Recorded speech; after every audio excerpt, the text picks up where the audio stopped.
Всем привет! И сегодня я хочу вам представить Дарью Касиманову, и мы сегодня будем развеивать с ней мифы про чтение. Я долго смотрела и думала, какой же самый главный миф мы с Дарьей тоже придумаем. Но на самом деле их огромное количество, начиная с того, что чтение не помогает говорению, когда ты изучаешь новый язык. И еще а за ними тянется еще целая линеечка Мгм. вот этих мифов. Там мифы это скучно, я сам себя замотивирую, мне не нужен книжный клуб и так далее, и так далее. И поэтому я сегодня пригласила Дарью Касиманову, которая является организатором книжного клуба для тех, кто изучает голландский язык в данном случае, нидерландский язык, и вообще очень много знает про чтение.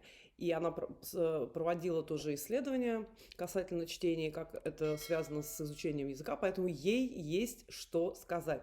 И мы начнем с того, что Дарья представится сама. Дарья, расскажи о себе, пожалуйста, нашим зрителям. Добрый день, Маша, очень приятно, что ты меня пригласила.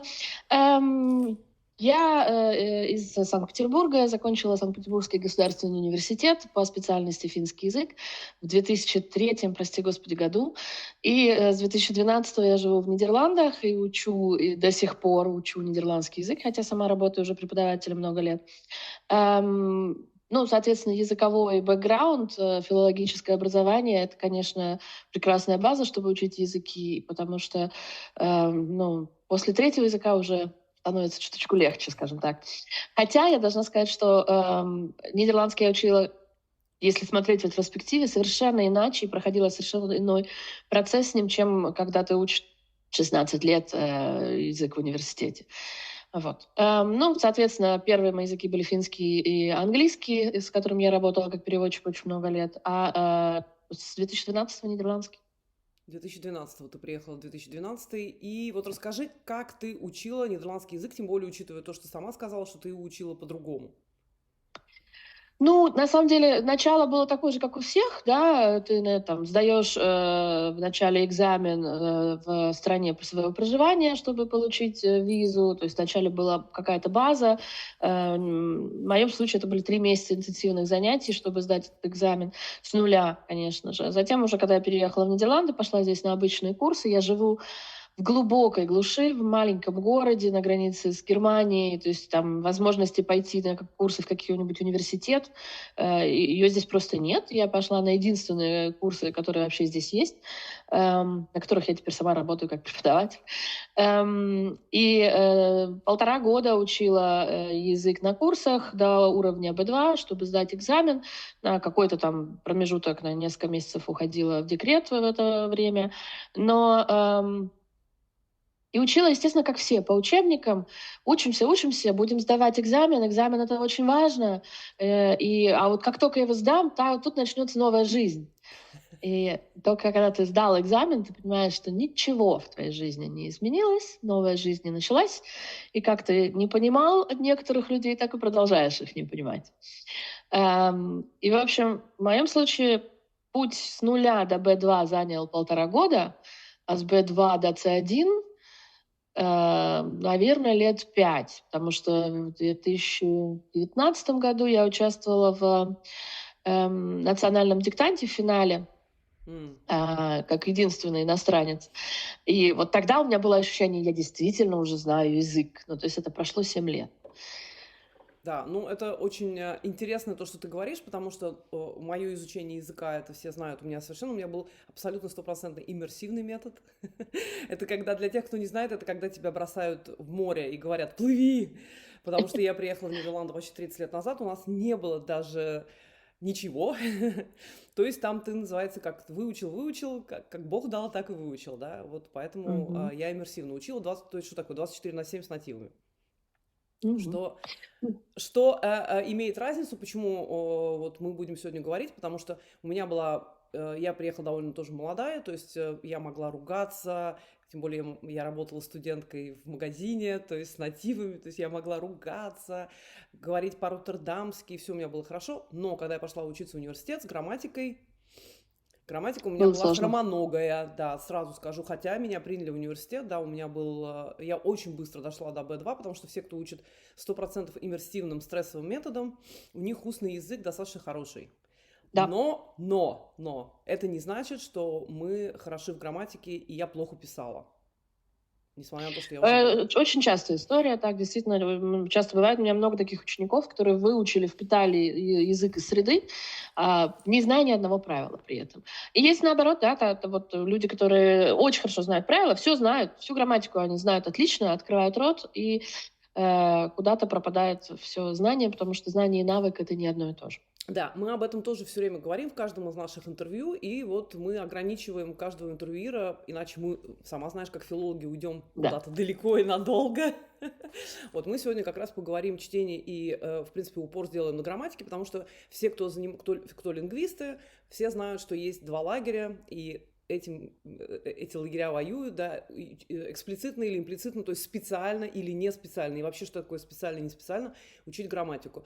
Для тех, кто не любит грамматику, не знаю даже, согласится ли ты со мной или нет, я грамматика-фрик, меня выставляют как специалисты по грамматике, даже нативы, да, то есть я, конечно, систему грамматическую, потому что мне пришлось специально учить эти правила, вот я ее знаю лучше, чем среднестатистический натив. Ну, это очень часто встречается, странно это звучит для некоторых, но это не странно, да, потому что для натива, чтобы разговаривать, ему правила не нужны, а для ненатива правила нужны. И так как я грамматику уже правила на свой очень хороший голландский, поэтому я грамматика-фрик, я понимаю, что без грамматики, так как это структура, это скелет, Абсолютно. мы без него будем говорить кривовато, даже говорить. Да. Мы будем такими чанками, паттернами говорить, но как только за паттерн выходишь, то Именно. там у нас и пошло, да, называют, типа там «красивая я мальчик», вот это все будет вылезать. Поэтому мы сейчас будем, Даше дадим слово, и вот ты расскажешь, как ты потом, когда ты дошла, что B2 это хорошо, но это еще не значит, как многие говорят, у меня B2 очень хорошо, но B2 это еще не значит, что ты действительно владеешь языком. Сдать экзамен это не значит владеть языком. Нет, абсолютно. Да. Вот, Сдать экзамен — это не значит владеть языком, и учить язык не в стране, и учить его в стране — это тоже абсолютно два разных процесса, два разных результата, потому что ну вот не только потому, что это иммерсивный подход, да, потому что ты погружаешься в среду, но и из-за того, что от тебя требуется гораздо больше, от тебя требуется знание огромного количества культурных моментов, знание регистров. И главное, что от того, как ты владеешь языком, когда ты живешь в стране, зависит твой социальный круг, твое общение, люди вокруг, насколько ты себя чувствуешь счастливым или и несчастливым, одиноким или нет. Когда ты учишь его где-то там, в другой стране, в изолированной, то, ну, как бы твоя бытовая жизнь никак не зависит от твоего владения языком. А в стране проживания, конечно же, очень зависит. И поэтому нельзя останавливаться вот на этом. Я сдал экзамен, все, нет, наоборот. Ты сдал экзамен, можешь выдохнуть, тебя уже не выгонят, дай бог, но учиться надо продолжать дальше, потому что это только начало. Конечно, карьера очень зависит, так как я телевизионщик, да, то есть, например, у меня были такие моменты, когда меня не брали на определенные функции, потому что они считали, что вот у меня есть акцент или что какая-то другая. Это, естественно, это огромная фрустрация, люди расстраиваются. Да. И это все зависит от языка. Еще хочу сказать, что учить язык, когда мы находимся в стране, мы сталкиваемся с разными, скажем так, мы можем учиться в университете, да, и вот если ты учишь язык, например, где-то в чужой стране, академически, да, а вот ты выходишь, приезжаешь в страну, и вдруг ты понимаешь, что у тебя академически прекрасный, но ты не знаешь, как сказать ложка. Да, или ты не знаешь, как какие-то там, я не знаю, постирать белье, или вот завязать шнурки. Я все время спрашиваю, да, на B2. Вы знаете, как завязать шнурки, да? И половина моих ребят говорят, нет, мы не знаем, или застегнуть куртку. Вот, то есть, когда ты приезжаешь в страну, ты должен это знать, потому что ты встречаешься с разными ситуациями, и даже ругнуться, и то, что Дарья тоже сказала, это замечательно, тебе нужно знать культурный код. Язык это вход в культурный код, потому что язык это не просто книжки, а это коммуникация, да, коммуникативная функция. Тебе нужно знать, как посмотреть и что при этом сказать. И у нас же не прямой язык, у нас есть юмор и что-то такое, что совершенно не входит в рамки изучающей программы или учебника. У нас не хватит этих учебников. И это ты понимаешь только когда начинаешь общаться с нативами. Скажи, пожалуйста, мне интересно, как ты вдруг занялась чтением, поняла важность чтения и создала книжный клуб. Слушай, это, конечно, на самом деле чистая случайность, как ни странно. Я просто очень люблю читать, всегда любила читать. Читала всю свою жизнь на тех языках, которые изучала. И когда я только буквально несколько месяцев была в Нидерландах, я не знаю, мне сложно сказать, что меня вообще подтолкнуло к этому. Я просто пришла в библиотеку и спросила: у вас есть книжный клуб для тех, кто учит иностранный язык? Потому что я никогда до этого не состояла в книжном клубе. Я не представляла, как это устроено, что вообще делают там, в каком формате это работает. Но мне казалось, ну, блин, надо просто узнать, что есть. Пришла, спросила, мне сказали: нет, такого у нас нет. И я подумала, ну, раз нет, надо сделать. И начала вокруг всех спрашивать, что они вообще знают про книжные клубы, можно ли где-то что-то организовать. Оказалось, что книжных клубов в Нидерландах огромное количество. По оценкам, сейчас я это уже знаю, да, там официальных около 2000, по неофициальным оценкам около 5000. Они есть тематические, возрастные, только про романы, только про историческую литературу, философские. В общем, совершенно разные. Это целый пласт нидерландской культуры, как оказалось. Но, опять же, у меня поблизости ничего такого не было, и я решила, что нужно попробовать. И организовала помещение, выбрала книгу. На тот момент я ничего не знала про нидерландскую литературу. Я знала только, что вот в Vriendenloterij в тот год многим доставалась книга Хермана Коха «Ужин». И я подумала, ну, она, наверное, раз ее в этой лотерее разыгрывают, она, наверное, у многих людей есть, не придется покупать. То есть чисто практический совершенно подход. И это была первая книга, которую мы начали читать с моим книжным клубом, а это были мои одногруппницы. Мы читали ее полгода, потому что это очень было тяжело и сложно. У Коха непростой язык. Очень смешно, извиняюсь, что я перебью, просто с Кохом мы знакомы лично, я брала у него интервью. Да, я очень люблю Коха. Я выросла, когда приехала в Голландию на Эцкофит. Это он же был, кроме писателя, очень умного философского дяденьки. Он смешил людей. Да, вот, он у был него прекрасное было шоу. Да, он был стендапером, причем такой совершенно безлимитным стендапером. А потом поговорим, что такое голландский юмор, да, это он вообще безлимитный. Это один из самых безлимитных юморов в мире. Поэтому он там и без трусов мог бегать, и мне было все время интересно с ним пообщаться. И вот мне удалось с ним взять интервью, у меня с ним есть интервью на YouTube тоже. Вот, очень классный дядька. И «Ужин», да, я читала его и в русском, и в голландском, естественно, варианте. Я влюблена в Германа Коха, мне очень нравится, как он пишет. Да, мне тоже. Вот я вот сижу не подготовлена, но у меня лежат просто книжки на столе, потому что я их читаю как раз сейчас с книжными клубами. Ну, в общем, так это и началось, и продолжается уже 14 лет, это книжный клуб библиотеки. Вначале я организовывала его просто в столовой, на курсах, где сама училась. Потом начала мучить библиотеку, выделить нам помещение. Они решили, наверное, через несколько месяцев, что проще согласиться, чем терпеть мои имейлы и звонки. Выделили нам помещение, выделили нам абонемент групповой. Это тоже во многих библиотеках есть такая опция. Leesclub-абонемент, то есть можно группой заказывать сразу много книг, их доставляют из разных регионов, если недостаточно экземпляров в твоей библиотеке. И вот 14 лет, каждую пятницу, практически без пропусков, я встречаюсь с книжным клубом. И состав его очень сильно менялся. От 20 человек в какой-то момент до 3 во время пандемии. Сейчас нас 13 или 14. Ты имеешь в виду, что книжный клуб для тех, кто изучает язык, или это книжный клуб и нативы тоже туда ходят? Нет, только для тех, кто изучает язык. Причем это могут быть люди, которые совсем недавно в стране, или люди, которые уже... У меня есть одна участница, она живет здесь 50 лет, но при этом у нее есть еще сложности с языком, потому что как раз когда она приезжала, в ту волну иммиграции вообще не было никаких курсов, ничего.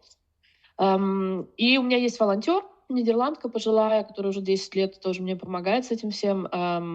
Мы часто обращаем с ней внимание на то, что то, как она читает книги, то, как мы, иностранцы, их читаем, это абсолютно разные процессы. Она не обращает внимания, несмотря на то, что она делает это уже много лет, да, то есть она знает мой концепт, но она все равно не в состоянии выделять незнакомые выражения, устойчивые словосочетания. То есть это навык, которого у нее нет, он ей не нужен. А мы как раз этому и учимся в процессе чтения книг. Как отделить просто слово от слова, которое является частью какой-то конструкции, частью устойчивого выражения, или даже парафраз конструкции, что очень у многих писателей это их, скажем так, фишка, да, когда они играют со словами, с устойчивыми выражениями. И вот если ты их не знаешь, то ты не поймешь вообще, какая там игра слов.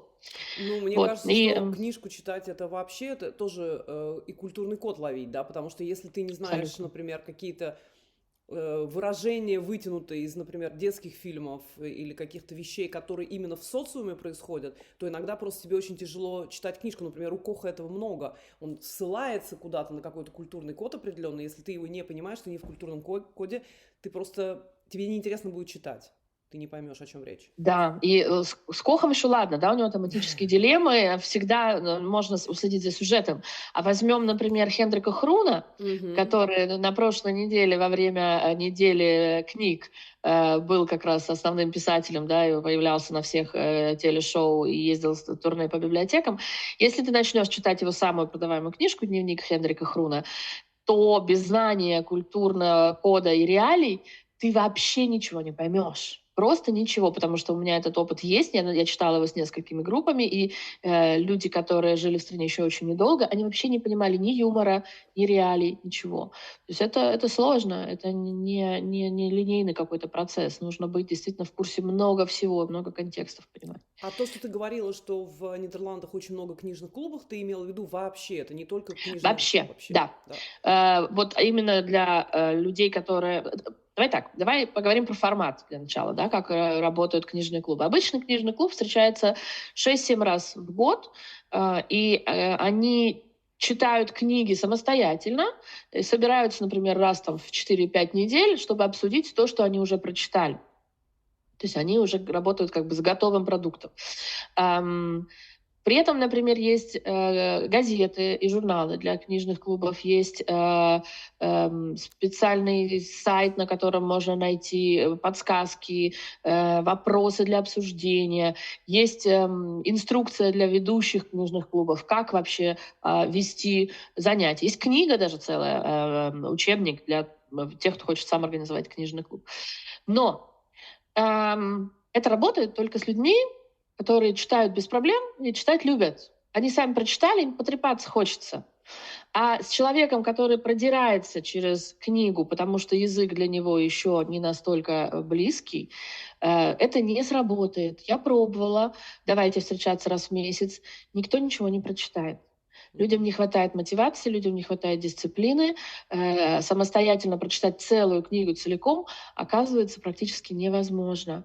Те, кто в состоянии это сделать, такие люди, конечно же, есть. Так они и сами это делают, им не нужен никакой книжный клуб. Те, кто не любит читать, им вообще ничего не поможет. Им, в принципе, не интересно. Но есть огромная совершенно категория людей, посерединке. Они любят читать, но им очень сложно на незнакомом, на новом для них языке. И для них книжный клуб, когда мы встречаемся раз в неделю, является огромной-огромной поддержкой, мотивацией, дисциплиной, то, что называется в нидерландском языке «stok achter de deur», потому что, ты знаешь, в пятницу утром все придут, а я один не прочитал, что я как дурак, да пойду сяду все-таки что-нибудь там прочитаю, хоть немножечко, хотя бы половину. Для тех, кто не владеет языком, «stok achter de deur» — это палка, которая тебя ждет. Кнут и пряник, да. Да, кнут и пряник, да.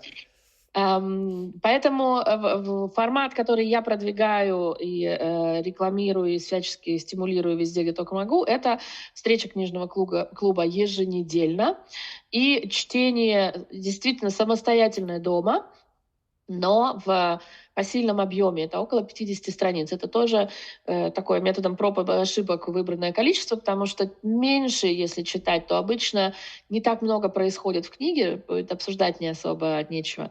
А больше уже тяжело. Больше 60 за неделю люди с работой, детьми, семьей и так далее обычно просто не успевают. Тяжело, правда. Вот.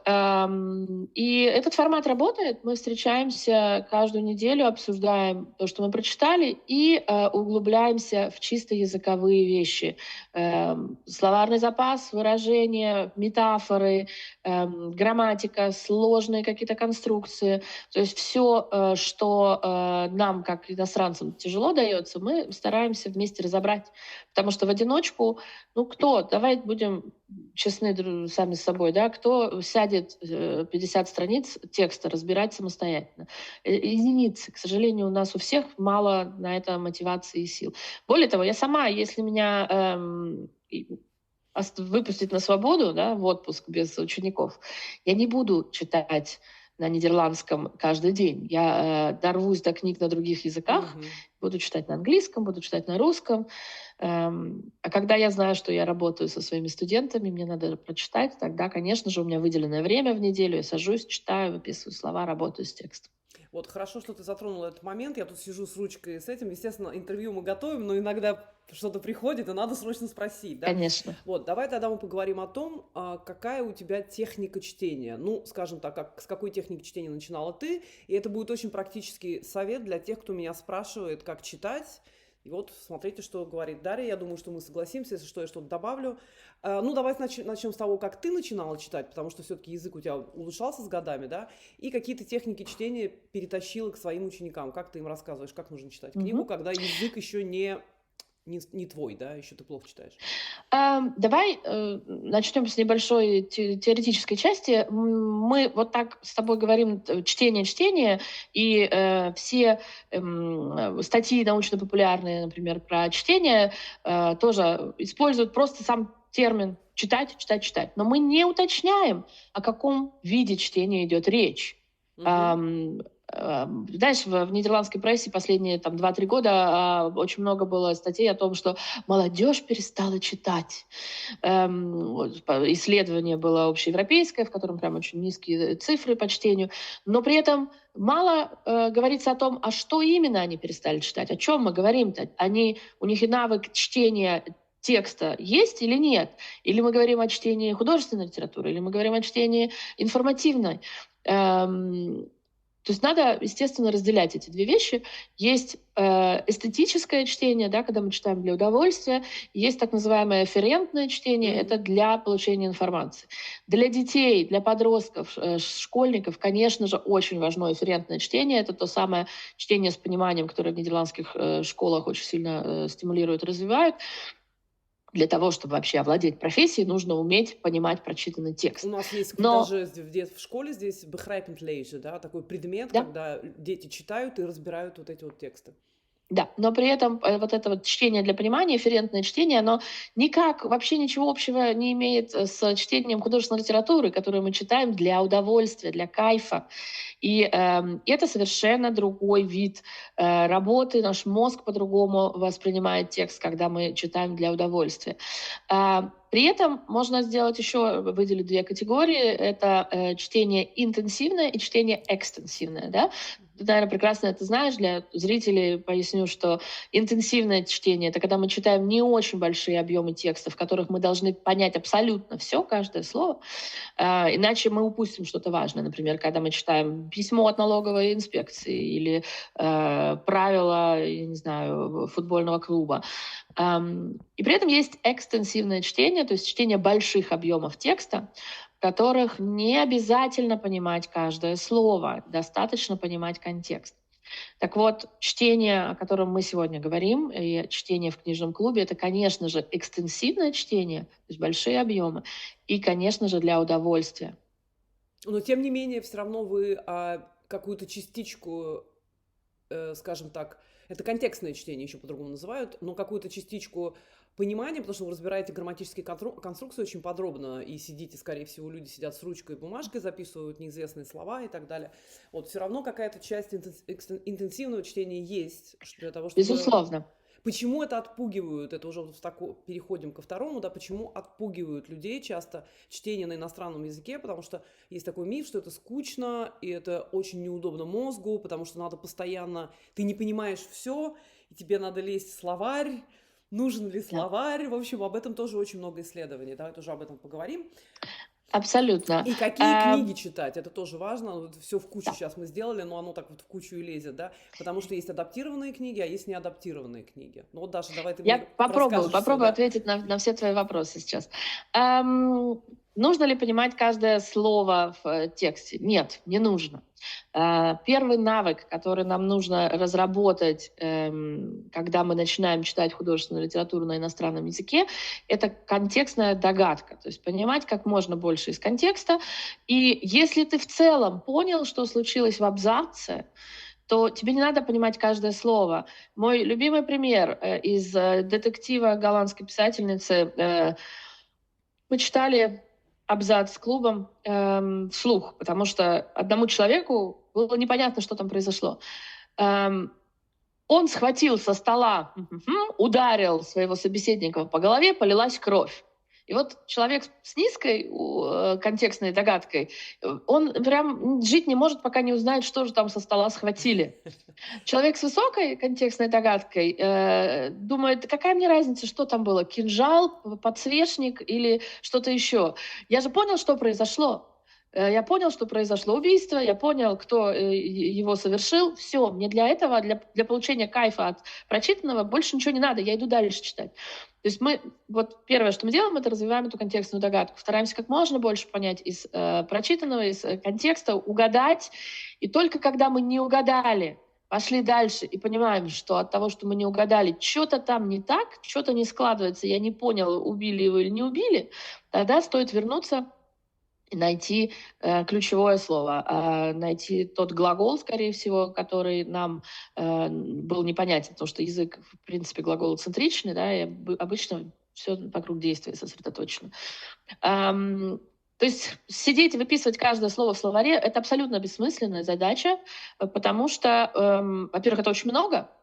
Я могу показать книги, которые там были первые мои книжки, которые я читала на нидерландском. Там было подчеркнуто, ну, практически, я не знаю, на каждой, ну, не на каждой строчке, но через строчку, наверное. И я вела прилежно тетрадочки, в которые я выписывала слова, и искала их в словаре, писала перевод. Но запомнить 20-30 новых слов в день физически невозможно. Нет, невозможно. Как нейролингвист я говорю, что как человек, который занимается нейролингвистикой, да, и собирается идти на PhD как раз по нейролингвистике, я могу честно сказать, что даже за неделю, если ты запомнишь 20 слов, это тот миф, который меня убивает, когда люди говорят, я научу тебя 1000 слов запоминать. Наш мозг не в состоянии обработать это, особенно если ты их не используешь. Если ты 30 слов запомнил в неделю, ты практически гений, можно сказать. И так, чтобы ты потом их не забыл и использовал. Вот именно, что не только в пассивную речь, но и в активную речь перевел бы. Да, это абсолютно невозможно, и при этом, знаешь, простая математика. Если мы посмотрим на примерный список, сколько слов, каким количеством слов нам нужно владеть на каком языковом уровне, то мы поймем, что для того, чтобы там освоить 12 тысяч слов для уровня B2, нам нужно примерно там 5 лет по 10 слов в день учить, что-то такое, да. Поэтому, ну, это нереально. Если это делать осознанно, это невозможно. Но как раз исследование о том, как чтение влияет на имплицитное усвоение новых слов. Поясни, что такое имплицитное для нелингвистов, что такое имплицитное и эксплицитное. Имплицитно это означает неосознанно, да, то есть когда мы это просто впитываем. Эксплицитно это как раз когда я увидел незнакомое слово, подчеркнул, выписал, посмотрел в словаре. Так вот, имплицитное усвоение нового материала, словарного запаса абсолютно, совершенно огромным количеством исследований подтверждено. И более того, это работает не только у людей, которые изучают новый язык, но и у носителей языка, естественно. Мы знаем про чтение, неважно, там, художественной литературы или нет, про чтение у детей. Исследований с 60-х годов начиная очень много. И все они подтверждают, что дети, которые много читают, успешнее в жизни, владеют гораздо большим количеством слов, они хорошо говорят, они хорошо пишут, у них прекрасная грамматика. И это переносится, в том числе на взрослых, на иностранном языке. То есть чтение связано с языком твоим в целом напрямую. Чем больше мы читаем, тем лучше мы говорим и на родном, и на иностранном языке. Ты разбила вот этот второй миф, который очень часто используют и говорят, что, ну, это же пассивное, то есть оно на активное владение языком не влияет.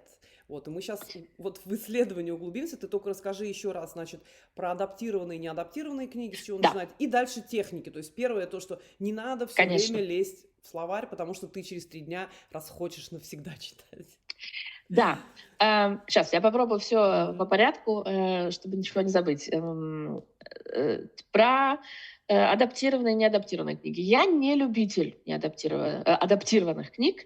В Нидерландах есть целая серия адаптированных книг для людей, которые учат нидерландский как иностранный, либо для людей с дислексией, например. Ам, Обычно это книги, переписанные более доступным языком. Я знаю лично нескольких людей, которые делают вот эти вот переводы на более легкий язык. Я считаю, что это прекрасно, что они это делают, но как человек, который читает много и любит читать, я не получаю удовольствия от таких книг. Я пробовала их читать, и для меня в них, ну, там остается сюжетная канва, а души в них не остается, да, потому что Они мне языка... напоминают книжки, когда вот если, да, искусственный Да-да-да. интеллект подключать, то да. Но, конечно, для кого-то, кому вообще тяжело читать, может быть, они и полезны.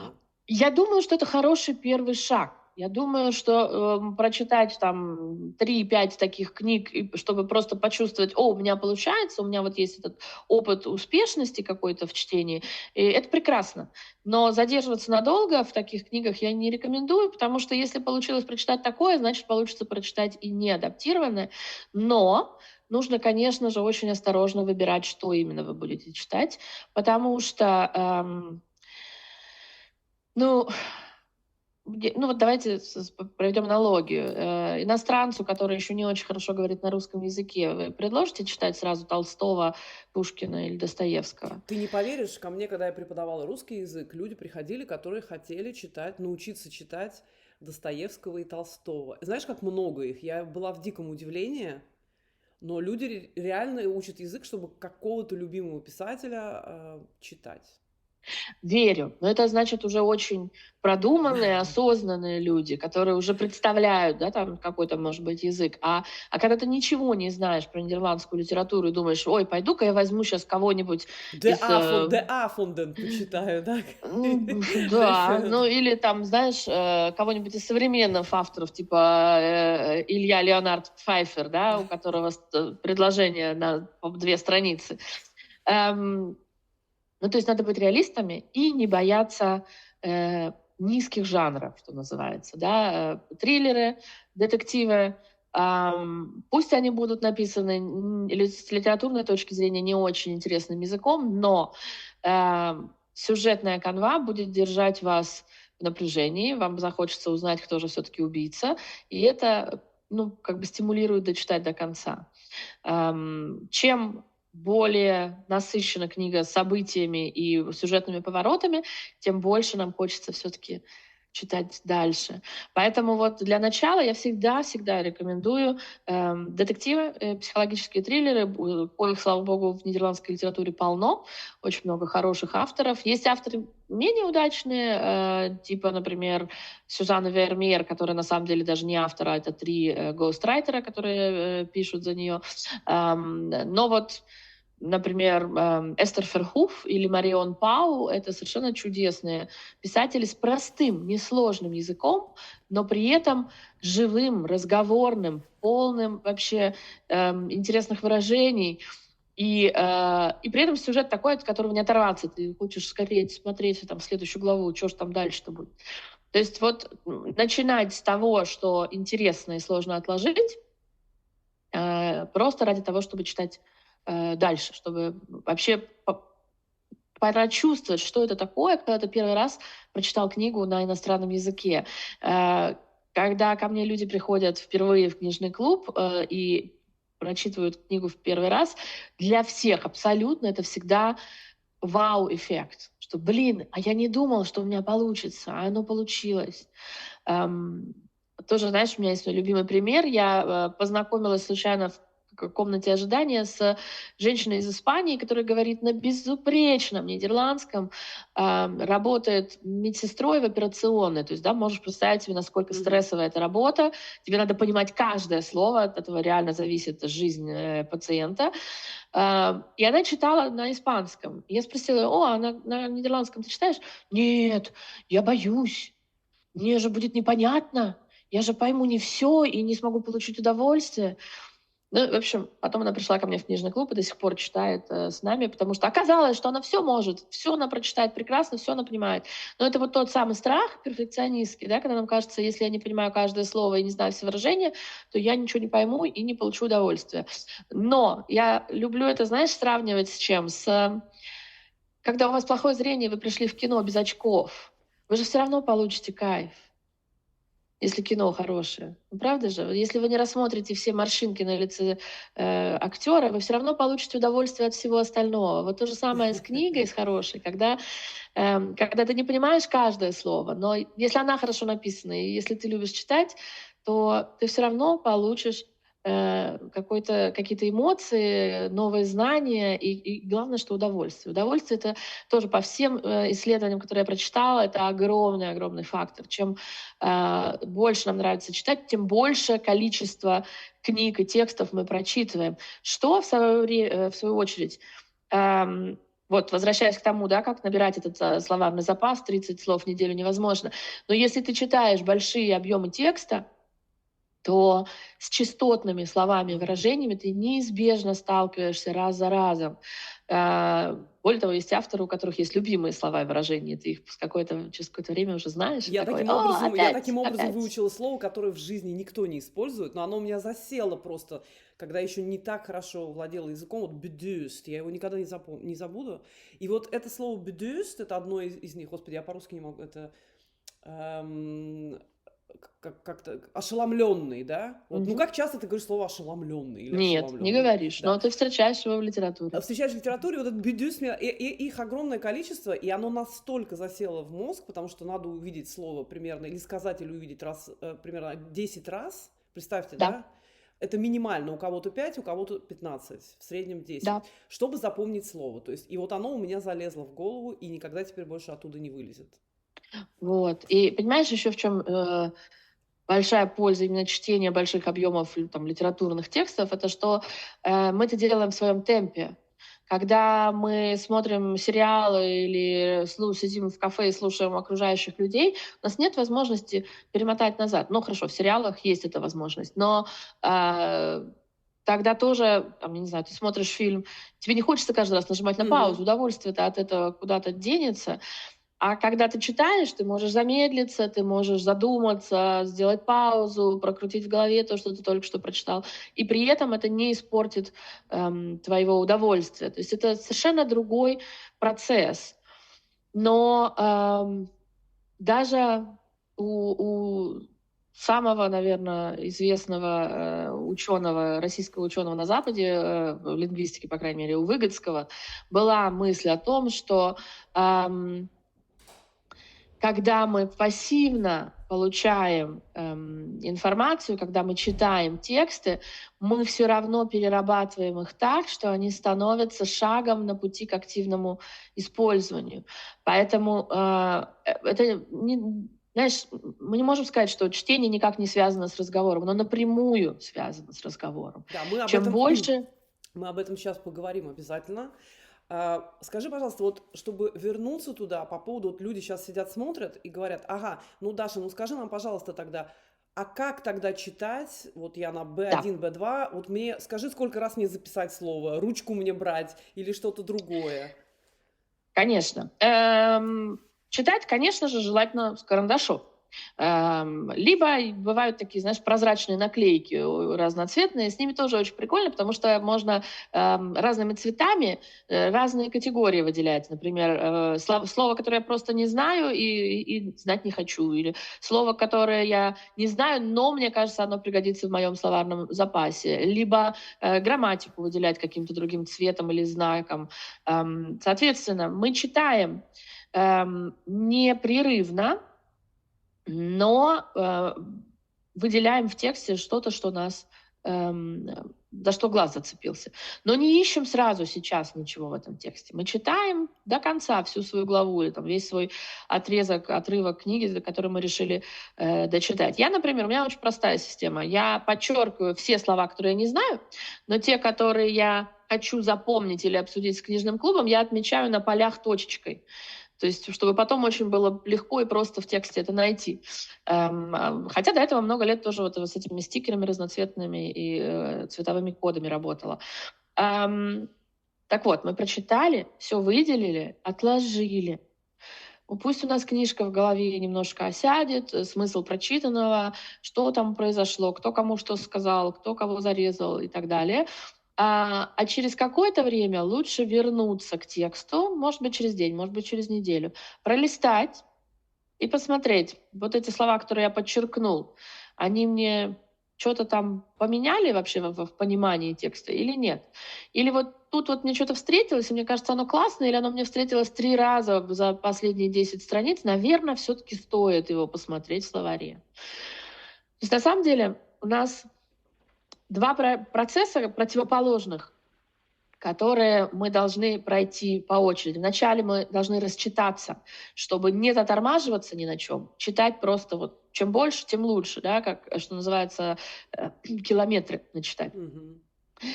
И когда мы этот страх свой чтения преодолели и уже не боимся ни новых слов, ни грамматики сложной, а просто читаем, впитываем этот материал, тогда нам нужно опять научиться притормаживать там, где есть польза.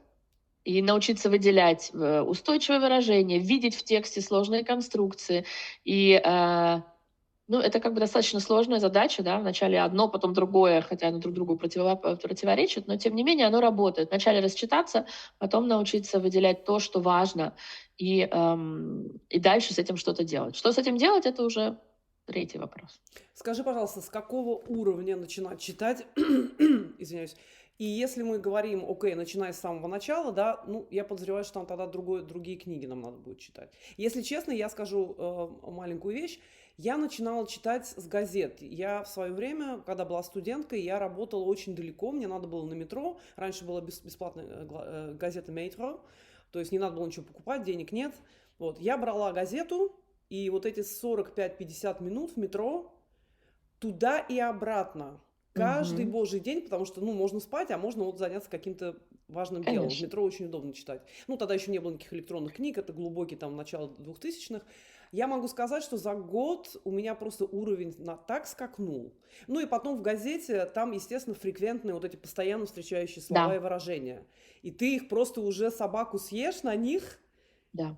И вытащишь их головой, мы потом поговорим, как это влияет на устный язык. То есть я точно могу сказать, что год чтения каждодневного мне дали огромный просто пласт, и в устный язык тоже. Поэтому если у вас нет книг, вам не нравится читать книги, читайте газету. Во-первых, вы будете в курсе событий. Да, тоже можно. Да. Там есть интересно, ты выбираешь, я политический журналист, мне про политику было интересно, кому-то там про юбочки будет интересно. Это вообще не важно. Про еду. Вот я тоже про еду. Абсолютно. Выбирать то, что тебе на душу лежит, то, что тебя трогает, и не читать то, что тебе противно, этого не надо делать, это убивает всю мотивацию. Нет, надо найти действительно то, что твое. Потому что когда у нас эмоциональная связь есть с текстом, когда он нас задевает и остается где-то в нашей памяти, то слова, они куда-то там сохраняются, эти полезные слова. Бывает, знаешь, вот регулярно, каждую неделю, что на занятиях мои студенты говорят: а помнишь, вот там, вот в той книжке, когда он пошел туда-то, и то-то сделал, он вот так вот сказал. То есть у людей возникает эта связь с историей со словами, сюжета с выражениями. Но это, я честно скажу, это должно быть не один раз в месяц. Нет. Это уже хорошо один раз в месяц, не будем мотивацию.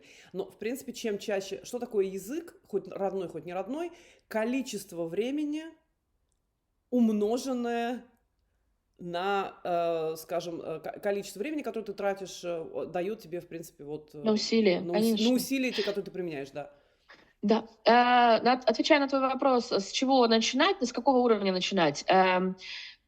Неадаптированные книги я не рекомендую начинать раньше уровня B1.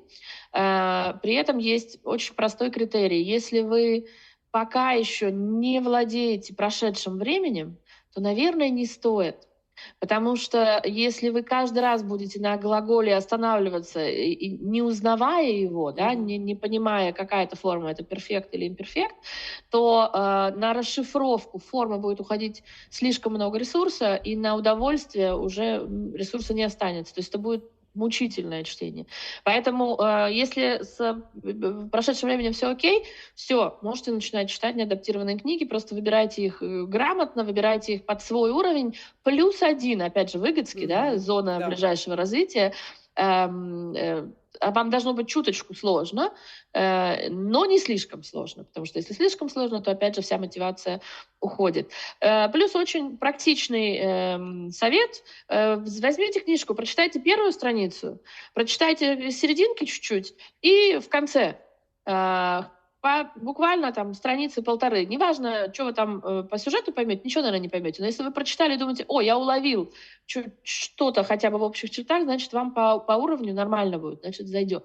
Есть очень много вопросов по поводу тоже дискуссий научных. Детские книги для взрослых. Вот, например, кто начинающий, надо читать детские книги. Есть четко два лагеря, которые говорят, нет, не надо там другой язык. Другие говорят, да и читайте ради бога, если вам нравится.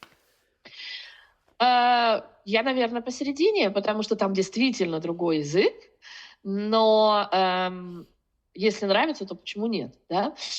Язык там другой в том смысле, что если это в нидерландских реалиях, опять же, если это литература специально написана для детей, которые учатся читать, то она пишется по определенным принципам, да? Мы с тобой знаем прекрасно эту систему уровней чтения для детей.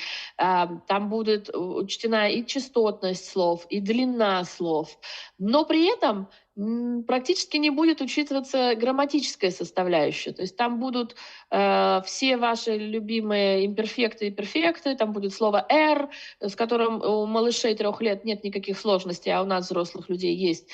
Поэтому как бы вот это надо иметь в виду. Я вот буквально вчера читала ребенку вслух книжку на голландском и думала, о, классно, надо взять ее с собой на урок, почитать моим студентам, мы сейчас имперфект проходим, а там, блин, в каждом предложении имперфект. Ну, соответственно, если вы его еще не проходили, то вам такую детскую книжку читать будет очень тяжело. Кстати, вот еще такой момент. Многие спрашивают, вслух или про себя, или как это дозировать, и нужно ли вообще читать вслух? Читать вслух очень полезно, очень эффективно. И опять же, из практики я знаю, насколько часто бывает, что приходят ко мне студенты и говорят, ну я вот там вот на такой-то странице прочитал, ничего не понял. Давайте разберем. Давайте. Мы начинаем читать вслух, и в процессе чтения вслух они говорят, блин, вот теперь я понял.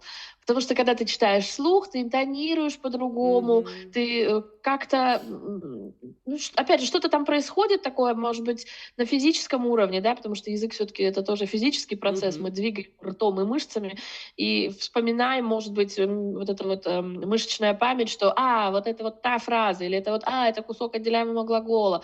Если ты читаешь про себя и только глазами, ты можешь это не вспомнить или не отловить. Поэтому читать вслух очень полезно, и можно это делать для себя, можно это делать для кого-то еще, но это не обязательное условие. Да. Ну, читать вслух для тех, кто... Я иногда фонетику преподаю, да, потому что вот все знают, что голландский, у него грамматическая составляющая не такая уж сложная, но очень сложное произношение. Голландский — это китайский Европы, да, мы все это знаем. Кому интересно, можете, кто не увлекается голландским, просто смотрит для нас прочтение, можете любую посмотреть, как это звучит, да. Поэтому для тех, кто хочет поправить фонетику, то мы даже просим наших курсистов, чтобы они что-то прочитали, неважно что, 3 предложения послали нам, потому Мгм. что и в английском, и вообще в германских языках другая мелодика. Если ты ее не понимаешь, то тогда у тебя и больше акцент. Нам надо еще не только Да. произношение слов и букв, и звуков, а еще мелодику ловить, да, потому что русскоязычная мелодика совершенно другая. Мы собаку гладим, а в голландцам, наоборот, хвост поднимает собака, да, то есть, вот это вот, да, и британцы. И вслух, когда вы читаете, вы это чувствуете, вы не можете не Да. артикулировать, вы обязаны артикулировать в рамках системы и ловите тогда вот этот главный момент. В этом смысле, кстати, слава богу, современные технологии позволяют нам пробовать разные методы. Очень эффективно и очень классно слушать аудиокнижки и потом читать то же самое на бумаге. У меня, опять же, есть студенты, которые каждую неделю вначале свои 50 страниц прослушивают, потом их же прочитывают. Либо наоборот, вначале прочитывают, потом прослушивают. И для всех это работает по-разному, но эффект абсолютно точно есть, потому что когда ты слушаешь ушами, ты улавливаешь интонацию, когда ты читаешь, ты больше внимания обращаешь на грамматику, на словарный запас. Но вот как раз для фонетики, для интонирования это действительно очень-очень полезно. Более того, можно, знаешь, там, послушал кусочек, поставил на паузу, дочитал абзац сам и посмотрел, удается ли тебе имитировать произношение чтеца. И это тоже один из хороших методов работы с языком. Как ты относишься к методу, когда у нас полкнижки на одном языке, да, на который ты учишь, и потом полкнижки, например, уже переведенного текста, и ты можешь прыгать с одного на другой? Плохо, отношусь плохо. Расскажи, почему. Думаю, что это очень неэффективно, потому что наш мозг выбирает путь наименьшего сопротивления, и мы читаем просто по-русски. То же самое, как люди пытаются читать книги с Google Translate, да, там фото, сейчас же все это тоже очень легко. Когда мои студенты это делают, я говорю, ребята, пожалуйста, не делайте. Если если не получается прочитать без Google Translate, бросьте эту книжку, не ваша. Значит, вам пока еще по уровню слишком тяжело. Потому что никакой пользы не будет от того, что вы прочитали перевод. Ну, разве что вы студент университета на переводоведении учитесь, и тогда вам интересно посравнивать. А в других ситуациях нет. Ну, это мое мнение, оно было всегда. Сейчас, слава богу, есть люди, которые поддерживают меня. Я вижу научная работа о том, что как влияют субтитры. Да? К сожалению, когда мы читаем с субтитрами, мы фокусируемся на субтитрах. Да. И мы слышим очень плохо. То есть у нас не может мозг одновременно слушать и субтитры, поэтому практика показывает. Раньше это все приветствовали, да, а сейчас уходят от приветствия, потому что практика там 10-летней, 20-летней давности показывает, что люди годами слушают и читают субтитрами, и они не выучили язык никак. Да, есть помощь, есть разные штуки, это помогает, когда ты еще дополнительно что-то делаешь, но только читать субтитры не поможет. У меня, кстати, есть лайфхак на эту тему, про сериалы, киношки и субтитры. Либо читать субтитры, но тогда выключать звук просто практически до минимума, чтобы, может быть, улавливать интонацию, но не разбирать, что они говорят. И тогда ты прокачиваешь свое быстрое чтение. Либо наоборот, отключать, конечно же, субтитры, или даже, может быть, не смотреть на экран, а только слушать. И это работает очень хорошо с сериалами или фильмами, которые вы хорошо знаете. Я так, например, по 20-му разу, наверное, посмотрела сериал «Друзья», и когда я впервые его слушала только, и не смотрела на экран, для меня открылось там столько нового, я столько новых выражений в нем услышала, хотя, казалось бы, я смотрела его до этого миллион раз. Да, но это тоже, да, это такая всякие мнемонические техники, которые помогают нам об этом как-нибудь, может, еще и поговорим, а то мы в этот час не влезем. Вот, мы не уложимся. Да, третий, прежде чем мы дойдем до твоих исследований, да, третий миф, который у нас есть, люди говорят, ага, вот сейчас вот у нас куча сериалов, куча визуальщины, да, вот она-то нам и поможет для устного языка, а вот читать не надо, то есть вот что у нас выиграет? Сериалы или какие-то социальные медиа, да, где у нас мы слышим язык и видим людей, которые говорят, или все-таки книги? Ой, сложный вопрос.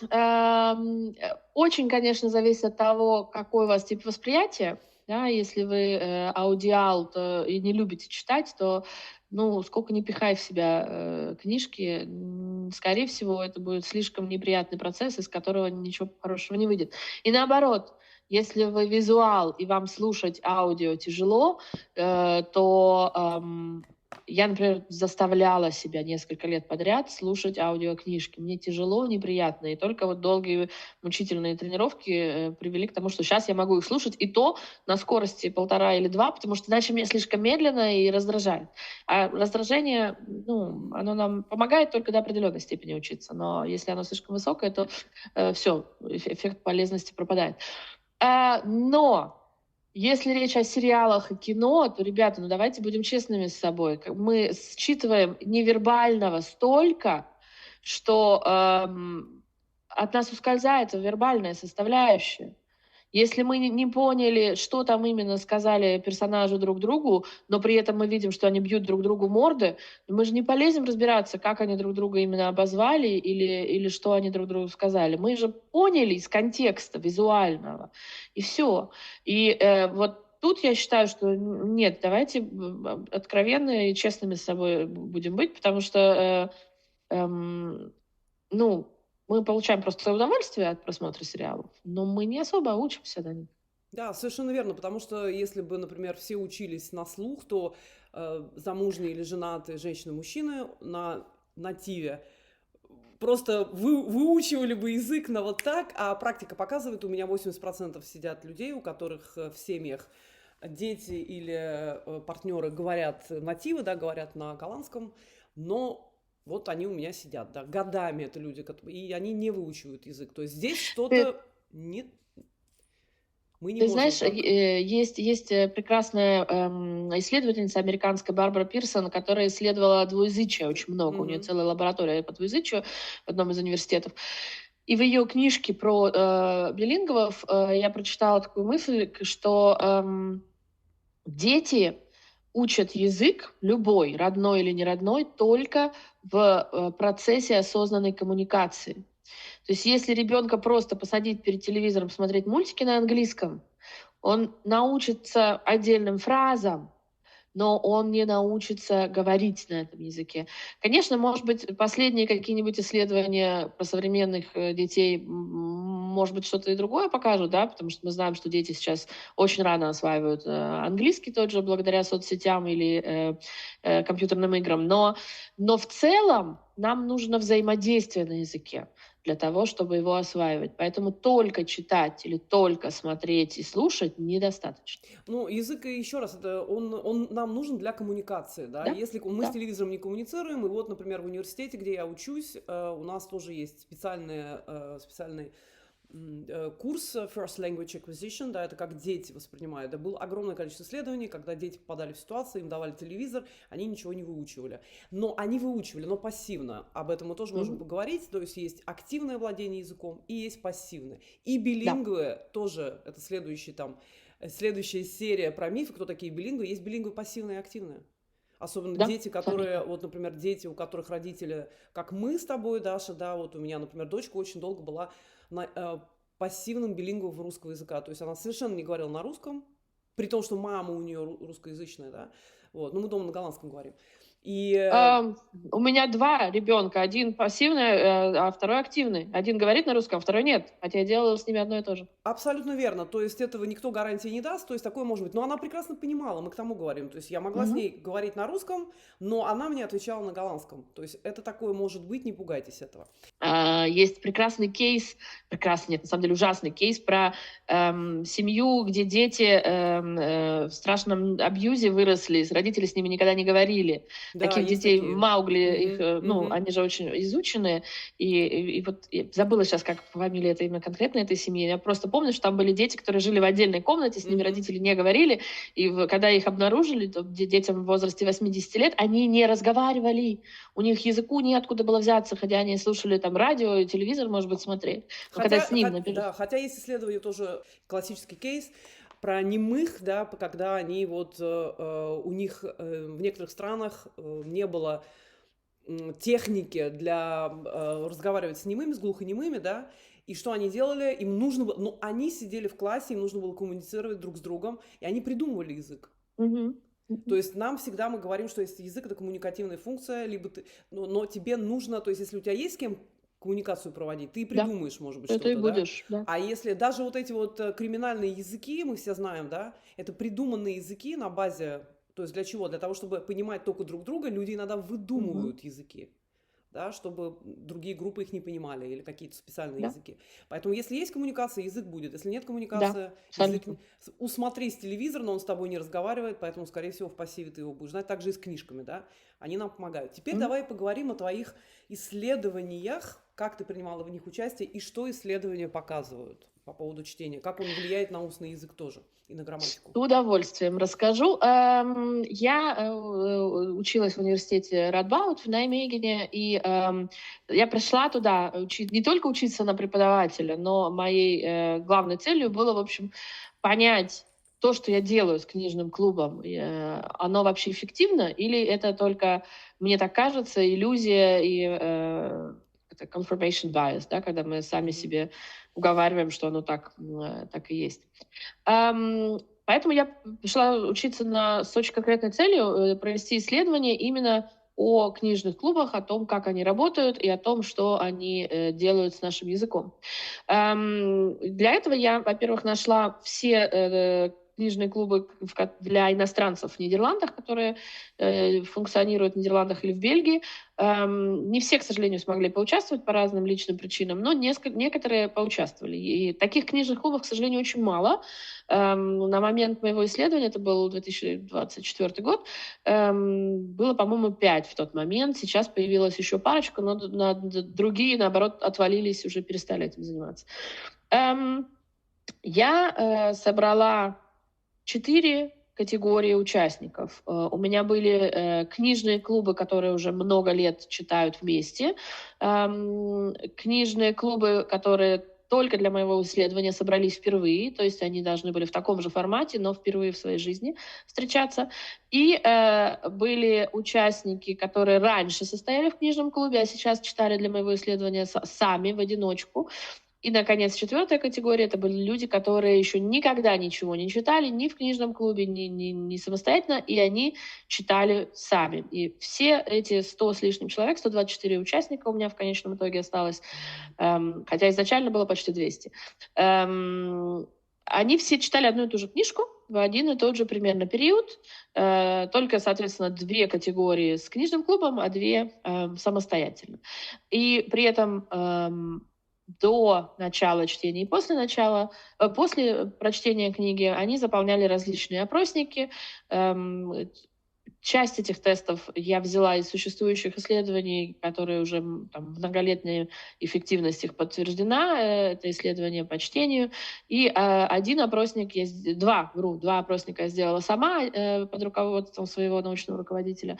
Один был на словарный запас, то есть я взяла из конкретно этой книги 20 слов и выражений, и читатели должны были вначале выбрать правильные ответы, да, там было 4 варианта ответа, как обычно, и в конце сделать то же самое, мы посмотрели, кто из них эти слова и выражения запомнил. И второй опросник, который я делала сама, это было именно про чтение книг на нидерландском языке, потому что большинство опросников про чтение, они про чтение в целом. То есть сложно ли мне, грубо говоря, читать на китайском языке или нет? Ну, блин, ребята, есть ведь разница в том, что я читаю на иностранном языке. Читаю короткий текст или я книжку читаю. Поэтому мне не хватало такого существующего опросника, я его разработала сама тоже со своим научным руководителем. Вот это, кстати, тоже классная тема, которую надо учитывать, про порочный круг чтения, да, когда на любом этапе мы можем войти в этот порочный круг. Если мы мало читаем, то мы мало понимаем. Если мы мало понимаем, то мы читаем медленно. Если мы читаем медленно, то у нас не получается получать удовольствие, и, соответственно, мы опять не читаем в достаточном количестве. То есть очень у многих людей, кто читает на иностранных языках или пытается начать читать, они в какой-то момент входят в этот порочный круг, и где-то там у них все ломается, Это и не всегда получается читать отпугивает, дальше. это всегда отпугивает на самом деле моих учеников, и поэтому, к сожалению, на моих курсах мы немного читаем, хотя я пытаюсь стимулировать этот vicious circle, порочный круг. это большая проблема и для преподавателей тоже, да, как замотивировать, как Да. заставить читать. Вот это тоже следующий вопрос, как их заставить вообще читать? Читать заставить невозможно, нужно создать фактор удовольствия. И если его нет в процессе самого чтения, то мы его создаем, например, прекрасной компанией, приятными людьми, и когда ты знаешь, блин, ну мне читать тяжело, но такие люди классные, и преподаватель мне так нравится, пойду, схожу.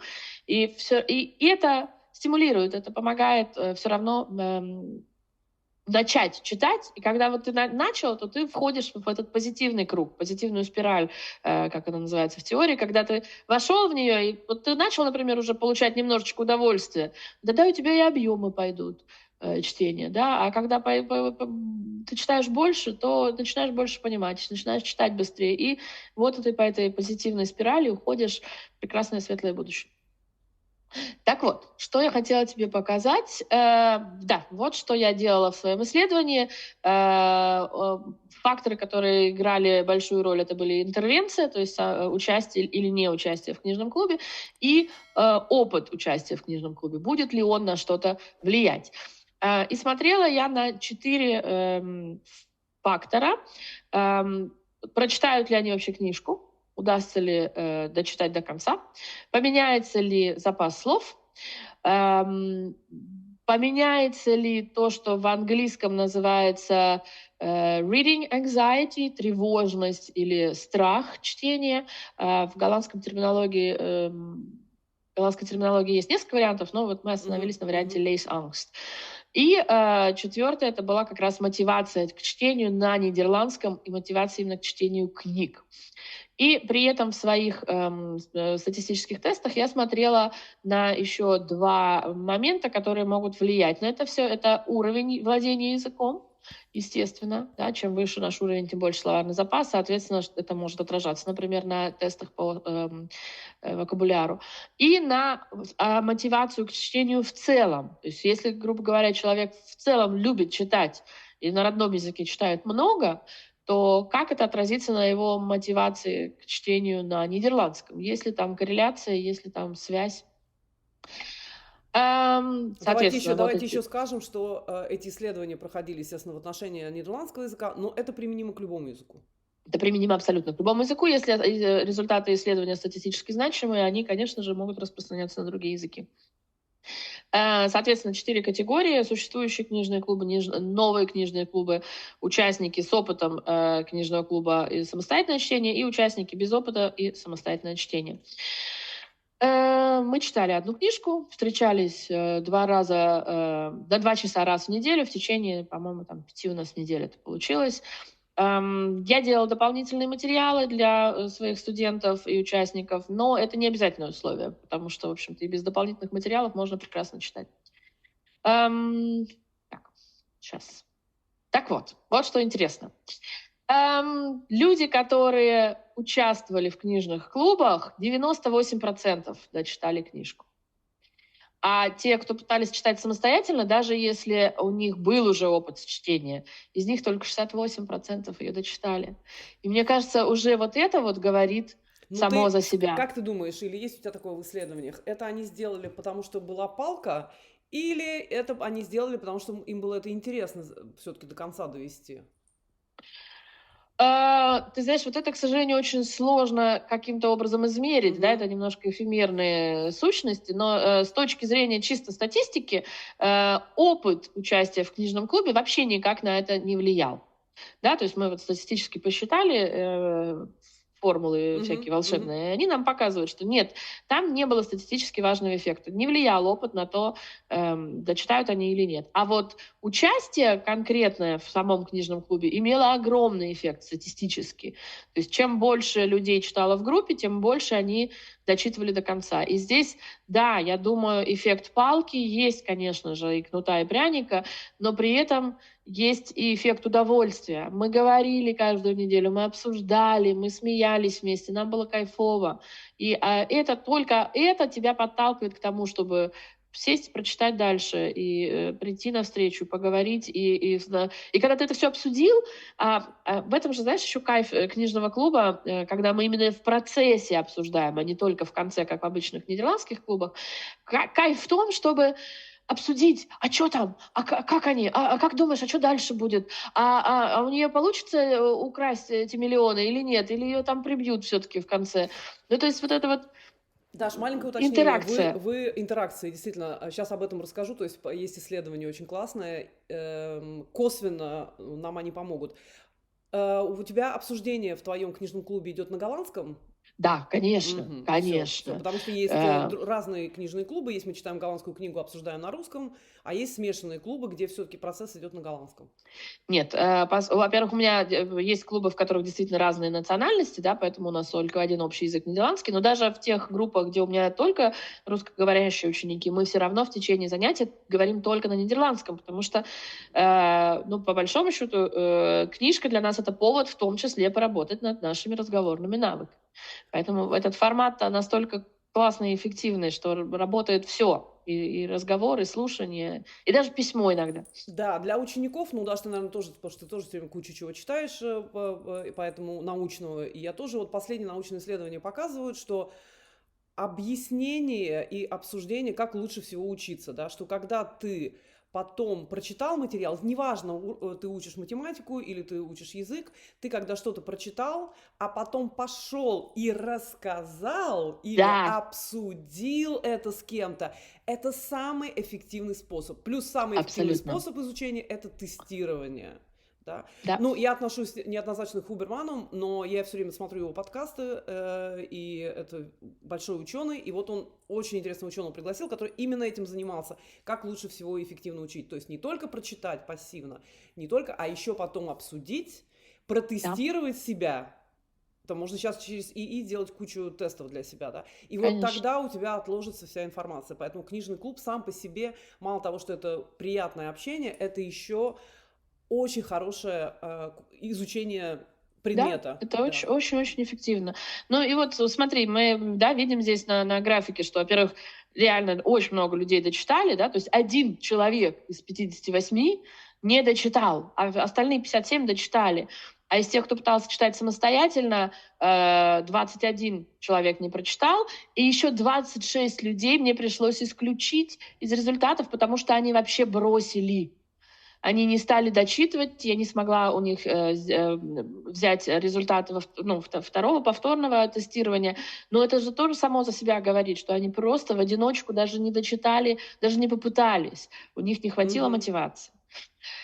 Ну, а здесь у меня такая, в общем, достаточно простая схема, но при этом наглядная, я надеюсь. Расскажи нам о ней.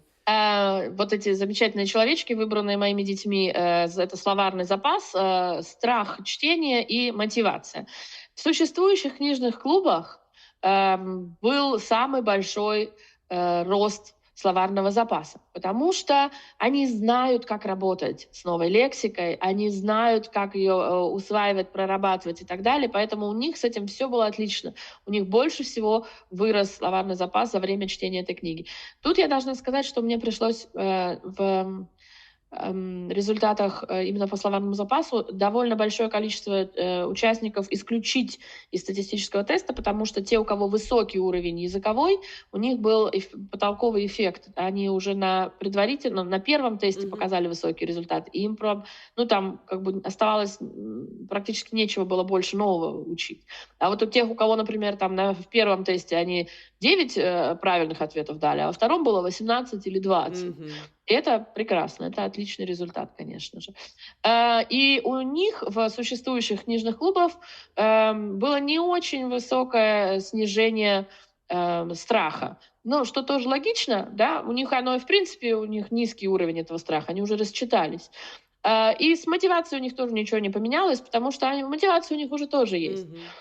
А вот те, кто участвовал впервые, новые книжные клубы, у них как раз очень сильно упала тревожность и страх.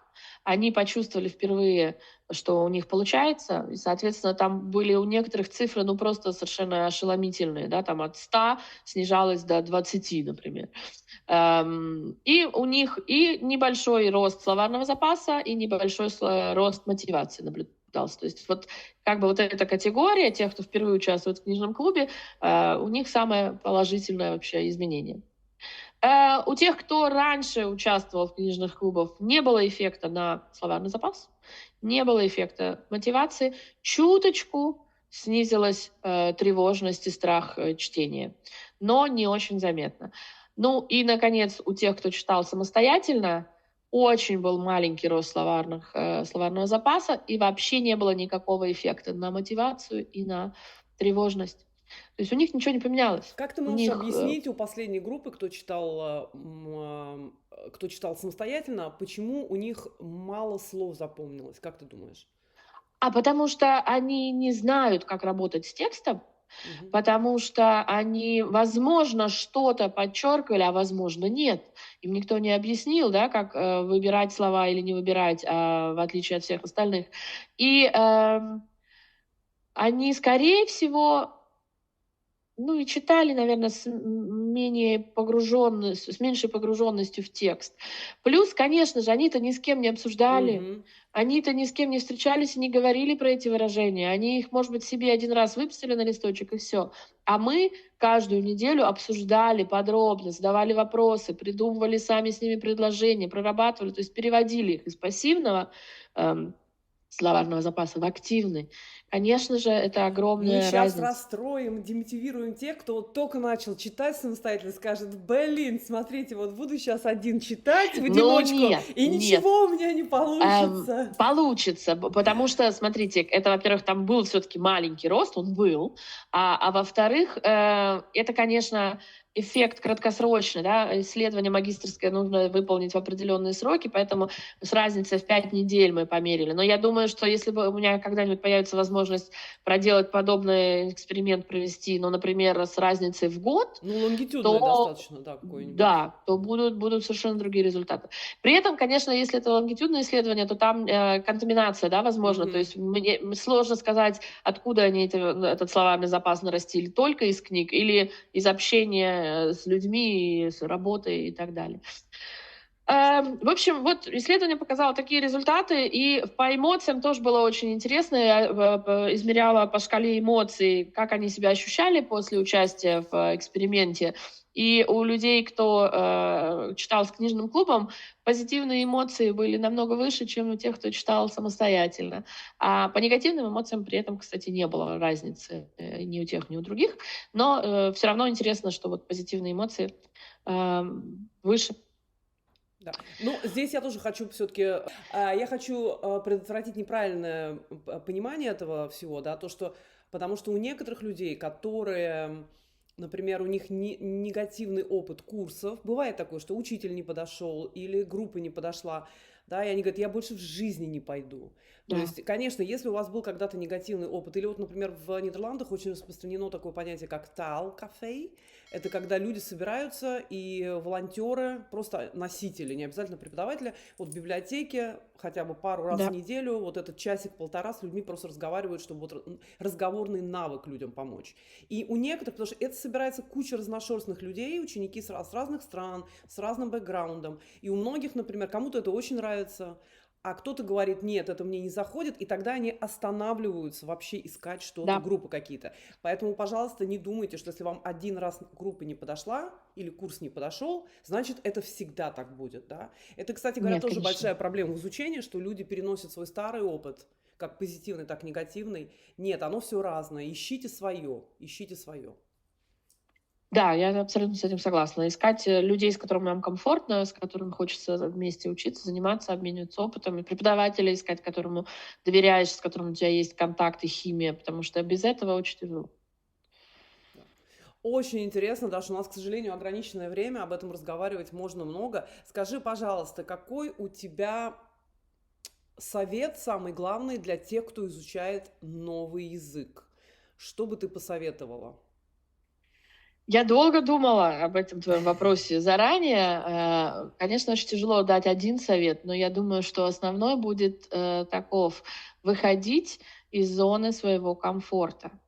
Если вам читать легко, а говорить сложно, заставляйте себя говорить. Если вам легко говорить и слушать, а читать не хочется, заставляйте себя читать, потому что мы склонны искать слишком простые пути и по этой заезженной колее двигаться, но обучение происходит только в зоне, где нам сложно, и только через фрустрацию. Фрустрация должна быть, но ее должно быть дозированное количество.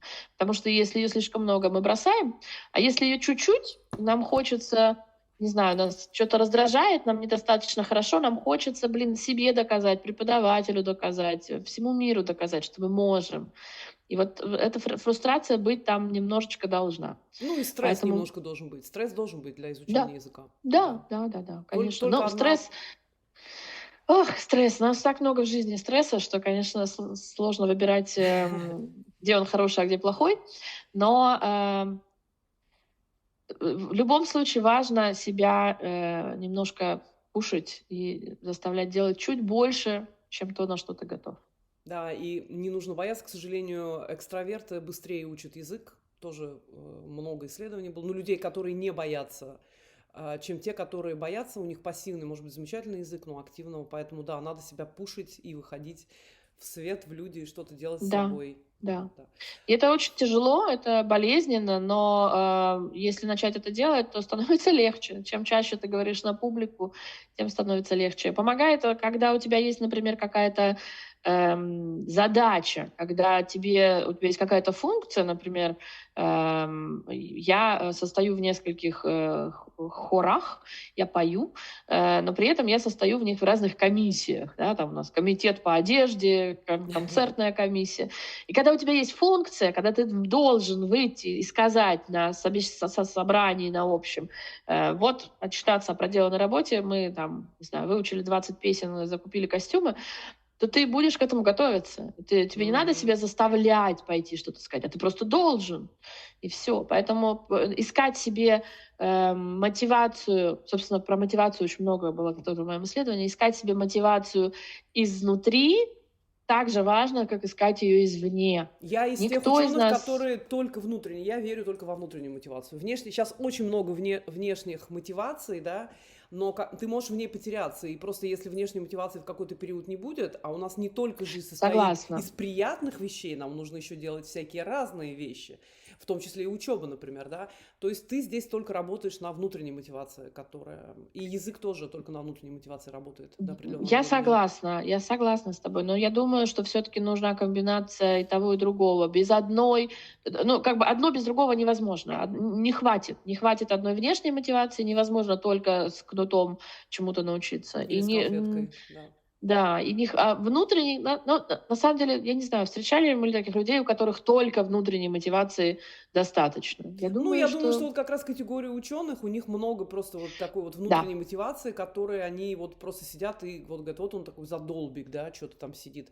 А ему это действительно интересно. Вот. Ну, блин, ты говоришь с человеком, который справочник по нидерландской грамматике прочитал для удовольствия. И да, это внутренняя мотивация, потому что мне очень было любопытно и интересно. Но не всем же повезло с такой внутренней мотивацией. Конечно, поэтому... ее можно наработать, это тоже показывают исследования, внутренняя мотивация нарабатывается вполне себе нормально. Абсолютно. Да. И она как раз очень связана с удовольствием и с тем, что нас стимулирует, мотивирует. Поэтому вот удовольствие от чтения, оно может проникнуть во все твои остальные языковые сферы. Ты расчитался, у тебя получается. У меня есть очень много учеников, которые вначале расчитались, и только потом разговорились. Когда у них вот этот есть опыт успеха, опыт удачного какого-то завершения проекта книжного, то им гораздо проще после этого начать говорить, переходить на нидерландский язык на работе или с партнером. Ну, потому что иначе этот шаг в нидерландский, он в любой иностранный этот шаг, он слишком огромный, он неподъемный совершенно. А прочитать книжку — это компактно завершенная такая задача, да, ее весь же язык невозможно выучить, но он же бесконечный, в этом же вся прелесть языка, что вот он необъятный. А прочитать одну книгу — это очень конкретная задача. Да, С это этим нам проще. теория маленьких шагов, да, теория маленьких Да. шагов, которые, в принципе... Мы закончим на том, кстати говоря, на своем канале у меня есть часть образовательная, да, и вот как раз я разбираю речь по сериалам или по каким-то комедийным моментам, да, чтобы культуру понять. И это как раз для фонетики полезно. Это не столько для изучения слов, сколько для фонетики, потому что нам нужно не только начитать язык, нам нужно его еще наслушать, чтобы shadowing делать, да, то есть понимать, как это выговариваются слова, и в конечном итоге их имитировать, и за счет чего уменьшать акцент, потому что следующий у меня гость будет, и вот мы сейчас поговорим, подведем к следующему гостю, да, Даш, с тобой, тем более ты сидишь, я знаю, в каком углу ты сидишь, если ты приедешь в Роттердам, то есть тебе будет понятно, что люди разговаривают по-другому, вот в Голландии очень много диалектов, причем диалекты, которые практически уже становятся отдельными языками. И мы со следующим нашим гостем, с нативом, как раз будем говорить о том, что важнее для языка. Это правильный разговор, то есть правильная налаженная фонетика или все-таки грамматика. И, к сожалению, исследования показывают о том, что люди, которые говорят устно, да, с ошибками грамматическими, но более произношение у них чистое, их воспринимают лучше, чем людей, у которых произношение но идеальная грамматика. Да. Но это влияет, естественно, на социальность, да, то есть тебе дают меньше работы, может быть, меньше хороших функций. Вот что ты думаешь, да, и вот тут об этом тоже огромное количество мифов, и вот что ты думаешь об этом, что у нас все-таки главнее, грамматика или фонетика произношения? Знаешь, есть одна такая прекрасная теория о том, что в языке есть 3 компонента. Это complexity, сложность, accuracy, точность и fluency, беглость. То есть сложность, аккуратность, точность или беглость.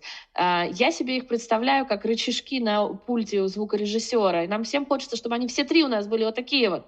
Чтобы мы говорили сложно, красиво, бегло и при этом грамматически идеально. Но, опять же, никому из нас, практически никому это не удается. Поэтому я считаю, что нужно делать выбор осознанный, чем я готов пожертвовать. Лично я считаю, что жертвовать лучше всего беглостью. Если вы говорите медленно, никто не поймет, что вы говорите медленно. Но при этом, если вы говорите медленнее правильно, без ошибок, то собеседнику это будет сразу заметно. И сложностью, мне кажется, тоже можно иногда немножечко пожертвовать. Никому не нужны наши сложные предложения, заумные мысли на полстраницы, если за ними не уследить. Поэтому для меня всегда точность, то есть правильность языковая важнее всего. И за ней поднимается потихонечку и беглость. Соответственно, и фонетика тоже, да, там то, как мы произносим, как мы интонируем, как мы связываем предложения между собой. И тогда за этим остальным уже подтянется и сложность. Но мне кажется, нужно быть осознанным и понимать, что все сразу невозможно. Конечно, ты мне бальзам на душу сейчас, потому что действительно очень долгое время не обращали в методичках на произношение, очень долгое время было, научились читать и хорошо. Да, потом у нас пошло другое, да, вот эти вот коммуникативные методы обучения, когда наплевать на грамматику, не будем ее, научимся только говорить. Что привело, сейчас делают исследования много, лонгитюдные, да, и что привело? Выросло разные 3 поколения, одни говорят, очень хорошо фонетику учили, грамматика косая, да, то есть ничего не понятно и так далее, да. Поэтому я тоже всегда своим ученикам говорю и согласна, что беглость придет, когда у тебя автоматизируется в голове. Да. Для того, чтобы что-то... Без автоматизации беглости нет. А для того, чтобы автоматизировать, нужно базу. Для того, чтобы базу, надо понять, как работает грамматическая структура. Вот. И тоже интересно, что с родного языка ее гораздо легче взрослым. Сейчас, слава богу, наконец-то это поняли. Раньше был это иммерсивный метод, который не для всех подходит, да, а вот если тебе четко объяснят, как это работает, структура на своем языке, ты ее потом переносишь и уже с нативами отрабатываешь. Поэтому, дорогие изучающие язык, дайте себе время, любите себя, хвалите себя, и все у вас получится. Огромное спасибо тебе, Даша. Если что-то хочешь добавить, добавляй сейчас. Что-то, может быть, для зрителей. Ты знаешь, очень много в литературе было вопросов о том, что вообще чтение на иностранном языке — это проблема чтения или это проблема языка. И какого-то прям однозначного ответа на этот вопрос нет, но мне кажется, что важно понимать, что какие-то навыки из нашего родного языка мы обязательно переносим в неродной. Поэтому если вы на родном языке умеете и любите читать, если у вас это хорошо получается, то не надо бояться начинать читать на иностранном. Скорее всего, у вас это тоже получится, потому что ваш навык чтения перенесется, частично перенесется в новый язык. И тоже будет подтягивать очень многие аспекты языковые за собой. Мы знаем из исследований еще с 70-х годов, что чтение напрямую влияет на наш язык, на все в нем, на грамматику, на фонетику, на структуры, на словарный запас. Мы видим это по детям. Мы все прекрасно знаем, что начитанные дети обычно успешны в школе, успешны в жизни. Поэтому надо это помнить и не бояться. Просто не бояться. Выучить грамматику без правил, ну, конечно, какие-то правила надо выучить, но, в принципе, очень хорошо как раз чтение, именно не говорение, а чтение помогает пониманию грамматики, потому что вы их потом, эти паттерны будете видеть, они постоянно повторяющиеся. Поэтому у кого проблемы с грамматикой, читайте. Ты знаешь, может быть, была такая прекрасная полиглот и писательница и переводчик Като Ломб, венгерская, которая выучила, по-моему, 12 или 15 языков, только читая книжки. В 30-х годах во время оккупации, сидя в подвале с родителями, она просто читала книжки на незнакомых абсолютно языках и так выучила язык. Ну, это возможно. Это возможно, но все-таки сейчас очень много у нас возможностей изучать мозг, чем раньше. Да, раньше тыкали в небо, потому что не было МРИ, не было там возможностей. Да, сейчас мы понимаем, что, конечно, язык — это очень комплексная штука. Абсолютно. Базируется на очень многих когнитивных вещах, да, то есть если у тебя плохая память, уже тяжелее будет язык, ну, хотя память — это не про язык, но если у тебя плохая память, тяжелее будет выучить. Если у тебя какие-то есть disorders, там, дислексия или что-то, да, тебе по-другому надо как-то учить язык. Да. То есть это не то, что один какой-то, и вот я сейчас тебя научу. Нет, абсолютно. И вот нет, и тебя... да, ты же знаешь даже, например, да, что по исследованиям, где следят за движением глаз, да. Даже это влияет. То, насколько быстро мы бежим взглядом по тексту, даже это влияет на то, как мы учимся и насколько быстро мы усваиваем информацию. То есть на самом деле, язык — это самое комплексное, что вообще у нас есть, как у вида биологического. Поэтому думать, что можно выучить язык вот так вот, но просто так, это невозможно. Нет, это сложно. И как бы, если ты не готов это принять, то, тебя ждет много разочарований. Совершенно верно. Я сравниваю язык как спорт. Я всегда это говорю в каждом подкасте, что, в принципе, если ты хочешь... все ищут волшебную таблетку, а ее нет. То есть, если ты хочешь красивое тело, надо меньше кушать и ходить в спортзал, да. Можно, конечно, воткнуть себе оземпик, но потом, когда ты его не будешь втыкать, у тебя будет все то же самое. То же самое с языком. И тело ты не сформируешь за 1 год, за 2 и за 3 даже, да. То есть, это постоянная какая-то вещь. Так же с языком. Я живу 30 лет в Голландии, и я уже сейчас думаю, что я его не знаю. Я преподаватель, я там, не знаю, лингвист нидерландского. А мне все кажется, что я его продолжаю учить. И поэтому... И так как есть. Я в книжке тоже нахожу неизвестные слова. Даже ты тоже, наверное, находишь в книжке неизвестные слова. Да. Еженедельно и постоянно. Ты знаешь, мне еще вот одна мысль очень помогает. Я тоже часто ее транслирую своим ученикам. Мы все думаем, что мы можем освоить иностранный язык за 3 года. Нам же выдали эти 3 года на интеграцию в Нидерландах. А за сколько лет мы на родном языке заговорили, конечно, так? Конечно. Как мы хотим говорить сейчас на иностранном? Минимум ведь за 16. Это еще в лучшем случае, да, скажем, 5 лет, даже 5 лет, 5-летний ребенок не разговаривает как премьер-министр, да? Конечно. Поэтому дайте себе время, поэтому мы все время учим. Ну и плюс еще функциональная вот эта вот память наша артикуляционная тоже играет. Но сейчас очень много хороших исследований, которые говорят, что и взрослые люди могут выучить язык на очень высоком уровне, да, вот этот очень сильно отодвинули вот этот критический возраст. Раньше говорили, там, все в 5 лет, и потом забудь про иностранном языке. Нет, и в 40 лет у меня ученики доходят до B2, и даже выше. Конечно, и выше. И выше. У меня сейчас есть ученица в возрасте 70+, и я знаю, что она дойдет до своего B1, как нефиг делать. Да, поэтому не переживайте, учитесь, язык — это полезно. Ты не станешь умнее, к сожалению, но ты очень можешь много вещей прокачать и отодвинуть деменцию. Вот, профилактика Альцгеймера, очень Профилактика важно. Альцгеймера, профилактика Альцгеймера. Ну, и открываешь себе новый мир. Даша, Конечно, огромное-огромное спасибо. Надеюсь, что мы с тобой еще встретимся. пожалуйста. Может быть, что-то будем делать совместно. И спасибо за твое время. Спасибо большое, что пригласила.